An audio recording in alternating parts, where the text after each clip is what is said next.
I've got a fresh trim for this game that's coming up on Saturday. 12:30 p.m. We're going to Villa Park.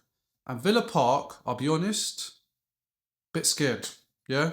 Now, I'm not coming on the video saying I'm scared all the time because my mum didn't raise me like that. Shout out Mumsy. They did a job. They went to Brighton, were losing 2-0 and came back 4-3. Arsenal, we have an opportunity here to do what we didn't do last season. So if you look at this time last season, we had the Villas, we had the Brightons, and I think in that December period, we only won 2 games and drew about 5 and lost a few as well. So we're hoping this season it's a different story just because we cannot afford to give up points. Man City have obviously won their game. They're still 5 points behind us, but that point tally can turn into 2 if we don't produce a win and lose, or it could even go to 3 if we draw and then Man City are only literally a game behind. So it's up to Arsenal, obviously, to take the bull by the horns, as they say, and do a job on Aston Villa. Aston Villa are a bit of a up and down team this year, but do you know what? They're sitting third. Yeah? They want that top 4 spot. They want to reclaim Champions League. So they're coming out ready to play war. Yeah? They're ready for all action. And 2 key players, which I want Arsenal to definitely make sure they produce a game plan for, is Daniel Marlon, Ollie Watkins. He hasn't been the best this year, but he got a goal yesterday, so you never know. It could be a contributing factor to him being eager to score again today. And then there's that one player who plays for Aston Villa. I don't know what it is, but John McGinn, not techie like a Brazilian, high level IQ like a Spaniard, but he just does things. He can make magic happen on the pitch. He's a game changer, is what I'm trying to say. So we need to definitely have a game plan for him as well. Now, there's some lingering issues, and we all know it's a defense, not for the reasons of capabilities, but more of unavailability. Yeah? So Mosquera went away injured in that game against Brentford. And yes, it was a worrying sign because Timber had to come on and replace him. It didn't look good. If we look at the injuries, most of it now went from attack to defence. We've got Saliba out, we've got Gabriel out, and now potentially Mosquera.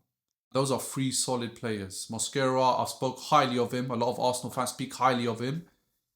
He does his job. He's come in this season and fitted in so well. So it's a shame what's happened. We're hoping it's not long term. There's still news to come out.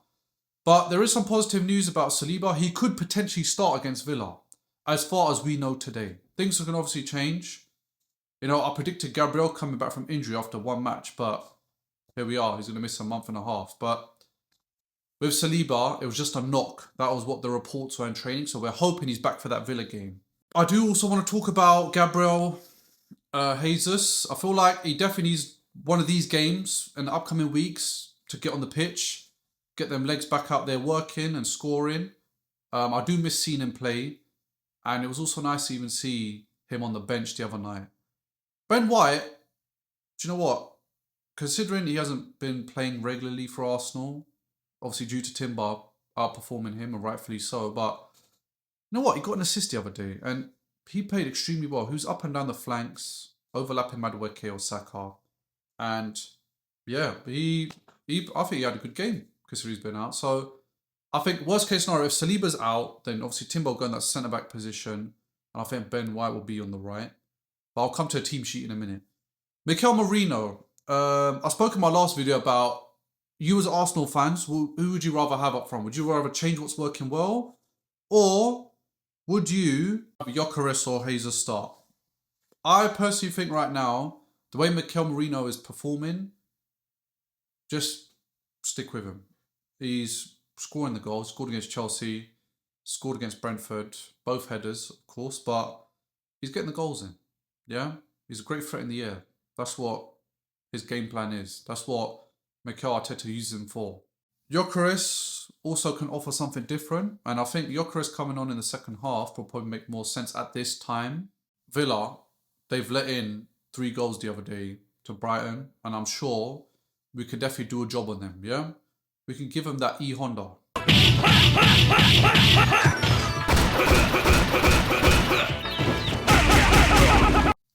if you look at our head-to-head, we drew with them last season at Emirates. We beat them at Villa Park. Before that, they dealt with us 2-0 at the Emirates.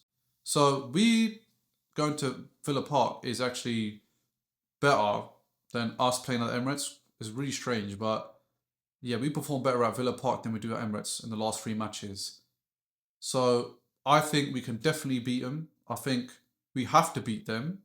As fans, you know, even though it's quite worrying times with the injuries, I feel like Arsenal could definitely get a great result here. So let me go through the team sheet before I give my scoreline prediction. So I'm going to go with, and this is without Saliba coming in. So I'm just going to go with the same back line that ended the game for Brentford. So I'm going to go with Ben White right back, Timber right centre back, Hincapié, who's been playing outstanding since he's come in that left centre back role, left back Calafiori, David Raya goalkeeper, 2 centre mids, Declan Rice, we've also had some good news. He will be playing, fingers crossed, in that Villa game. I think it was just cramp, the reason why he went off. So it's nothing long term. Zubimendi, in the middle, that number 10 role, I think Ødegaard will probably start over Eze, I'll be honest, because I think Arteta will probably give Eze a bit more rest because he's been playing consecutive games non-stop against Tottenham, Bayern, Chelsea, and even prior to that as well. On the right, we're going to have Bukayo Saka this time. I think he'll start with Madueke. Martinelli on the left because obviously we know Trossard's been out with injury. And up front, I'm going to go with Mikel Merino. Now, the score I'm going to go for is I'm going to go for a nice 3-1 victory. I think because of the injuries and I think the way Marlon is playing, I think they probably will score. I mean, Martinez is a great keeper, but I don't think he's going to stop the likes of my goal scorers, Saka. I'm going to put Mikel Merino in there with a nice header. Remember, I called it. He's going to score with a header. And then I'm going to go with Calafiori. I think he's going to get a goal. I don't know why. Do you know what it is with Calafiori? I feel like he was so close to getting a goal in Brentford.